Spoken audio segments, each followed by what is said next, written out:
Hello అండి. Welcome back to our channel. ఎలా ఉన్నారు అందరూ? అంటే అప్పటికప్పుడు మనకు స్వీట్ తినాలనిపించినప్పుడు ఇలా చేసుకోండి. అచ్చు అరిసెల్లాగానే ఉంటాయి. టేస్ట్ మాత్రం సేమ్ అలానే వచ్చిందండి. చాలా అంటే చాలా బాగుంటుంది. చాలా సింపుల్గా చేసుకోవచ్చు.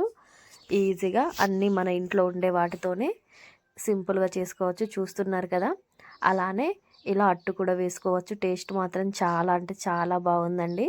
అంటే ఫ్లేవర్ మనం ఏమేమి వేసామో వాటి ఫ్లేవర్ అనేది తెలుస్తుంది. అంత టేస్టీగా ఉంది.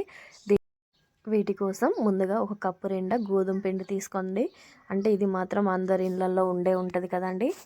అలాగే ఒక ఎండు కొబ్బరి తీసుకోండి. ప్యాకెట్లో దొరికే పొడి కూడా వాడుకోవచ్చు, అంటే ఎండు కొబ్బరి లేని వాళ్ళు. కానీ దానికి అది కాస్త వేరే టేస్ట్ ఉంటుంది. ఇది మాత్రం ఫ్రెష్గా, అంటే మనం అప్పుడే తురుముకుంటాం కాబట్టి ఈ టేస్ట్ వేరే ఉంటుందండి. ఉంటే కనుక ఇలానే ట్రై చేయండి. చాలా అంటే చాలా బాగుంటుంది. ఒక హాఫ్ వరకు తురుముకుంటే సరిపోద్ది. చూసారు కదండి, అంటే మనం ఒక్కటే కప్ వేస్తున్నాం కాబట్టి, అంటే నేను కాస్తంత పెద్దగానే, అంటే కాస్త పెద్ద కప్పులోనే పిండి తీసుకున్నాం. దానికి ఒక హాఫ్ ఎండు కొబ్బరి తురుముకొని ఇలా వేసుకోండి. దీంట్లో కాస్తంత మీకు ఇష్టం ఉంటే సోడా వేయండి. చిన్నపిల్లలకి అనుకుంటే స్కిప్ చేసేయండి, అంటే వాళ్ళకి అరగదు కాబట్టి. చూసారు కదా, అలాగే దీంట్లో తగినంత షుగర్ కూడా వేసుకోండి. కప్పు కాబట్టి ఒక హాఫ్ కప్ అంతా షుగర్ కూడా ఇందులో యాడ్ చేయండి. అలాగే కాస్తంత ఇలాచీ పౌడర్, కాస్తంత సాల్ట్ కూడా దీంట్లో వేసుకొని ఒకసారి మొత్తం మిక్స్ చేసుకోండి. చూస్తున్నారు కదా, చాలా ఈజీగా అండి, సింపుల్గా చేసుకోవచ్చు. అంటే పిల్లలు అప్పుడప్పుడు స్వీట్ అడుగుతారు కదా, అప్పట్లప్పుడు ఇలా చేసి పెట్టచ్చు. చాలా సింపుల్గా ఉంటుంది. అంటే ఈవినింగ్ స్నాక్స్గా కూడా తీసుకోవచ్చండి. చూసారు కదా, ఇలా కొద్ది కొద్దిగా వాటర్ పోస్తూ మిక్స్ చేసుకోండి. చూస్తున్నారు కదండి, అంటే మనము దోశ పిండిలాగా చేసుకోండి. మొత్తం చాలా సింపుల్గా ఈజీగా అయిపోతుందండి. అలా మిక్స్ చేసుకోవడం వల్ల మనం వేసుకునేటి చూస్తున్నారు కదండి, ఇలా దోశ పిండిలాగా చేసుకొని ఒక 10 నిమిషాల పాటు పక్కకు పెట్టుకోండి. అంతలోపు స్టవ్ వెలిగించి, అంటే డీప్ ఫ్రైకి సరిపడా ఆయిల్ పోసుకోండి.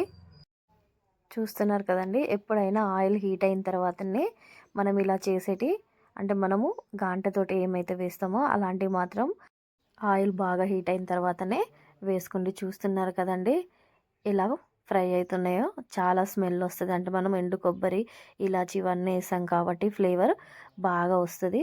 చూస్తున్నారు కదండి, చాలా అంటే చాలా సింపుల్గా చేసుకోవచ్చండి. ఇలానే ఇలా అంటే ఒత్తండి, లేదా ఇంకొక గాంట సహాయంతో దాంట్లో అయినా ఒత్తుకోవచ్చు. ప్లేట్ సహాయంతో అయినా ఒత్తుకోవచ్చు. ఎందుకంటే ఆయిల్ ఉంటుందని చాలామంది అంటారు కదా, అంటే ఇంత ఆయిల్ అంటారు కాబట్టి. అలాంటి వారి కోసం మళ్ళీ ఇంకొకటి దీంట్లోనే చూపిస్తానండి లాస్ట్లో. చూసారు కదా, ఇలానే ఒకదాని తర్వాత ఒకటి ఇలా చేసుకోండి. చాలా సింపుల్ అండి. టేస్ట్ మాత్రం చాలా అంటే చాలా బాగుంటుంది. పిల్లలు మాత్రం భలే ఇష్టంగా తింటారు.